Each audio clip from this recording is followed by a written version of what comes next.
నమస్కారం. Welcome to VTV political. ఇవాళ మన పోలీసోళ్ళు ఒక చిన్న నివేదిక అయితే రిలీజ్ చేశారు. దాంట్లో భాగంగా ఒక చిన్న ఇంపార్టెంట్ న్యూస్ అనుకోవాలి. ఎందుకంటే అయ్యప్ప మాలేసుకున్న భక్తులతో పాటు కొంతమంది పోలీసులు కూడా అయ్యప్ప మాలేస్తూ ఉంటారు. వాళ్ళందరికీ ఒక నియమం అయితే తీసుకొచ్చారు. వాళ్ళందరూ గడ్డం పెంచుకోకుండా ఉండాలని, అంటే నీట్ షేవ్ ఉండేది కదా, వాళ్ళకి ఏదైతే రూల్స్ ఉంటాయో నీట్గా ఉండాలి, షేవ్ చేసుకోవాలి, ఇలాంటి అన్ని రూల్స్ ఏవైతే ఉన్నాయో అవి ఖచ్చితంగా పాటించాలని చెప్పి పోలీసు వాళ్ళు అయితే ఒక నివేదిక తీసుకొచ్చారు. సో దాంతోపాటు మనం చాలానే నివేదికలు వచ్చినాయి, కాకపోతే ఇదే హాట్ టాపిక్గా నడుస్తుంది.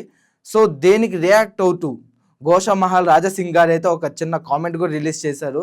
ఈ నియమాలన్నీ హిందూ భక్తులకే, ఎవరైతే హిందూ నియమాలు పాటిస్తారో వాళ్ళకే అని చెప్పి గోషామహల్ రాజాసింగ్ గారు అయితే ఘాటు కామెంట్లు చేశారు. దాంతోపాటు ఈ ముస్లింలు ఎవరైతే ఉన్నారో వాళ్ళందరూ రంజాన్ టైంలో రోజా ఉండొచ్చని, వాళ్ళప్పుడు గెడ్డలు పెంచుకోవచ్చని, వాళ్ళప్పుడు ఉపవాసాలు ఉండొచ్చు, ఇలాంటి మా నియమాలన్నీ ఏమి మీరు పాటించవచ్చు అని రాజాసింగ్ గారు అయితే చెప్పుకొచ్చారు. మరి చూడాలి, మరి పోలీసు వాళ్ళకి ఇది పెను క్వశ్చన్గానే మారింది. చూడాలి మరి నెక్స్ట్ అప్కమింగ్ ఫ్యూచర్స్లో దేని గురించి కూడా ఏమైనా నివేదిక తీసుకొచ్చి, లేదు ఈ ఒకవేళ ముస్లిమ్స్లో కూడా ఎవరైనా పోలీసు వాళ్ళు ఉంటే వాళ్ళు కూడా ఇలా గడ్డం పెంచకూడదని చెప్పి, ఇలా అంటే వాళ్ళు ఉపవాసం ఉన్నప్పుడు ఓకే, ఉపవాసం ఉన్నప్పుడైతే ఎటువంటి అయితే చేయరు కాబట్టి ఇబ్బంది లేదు.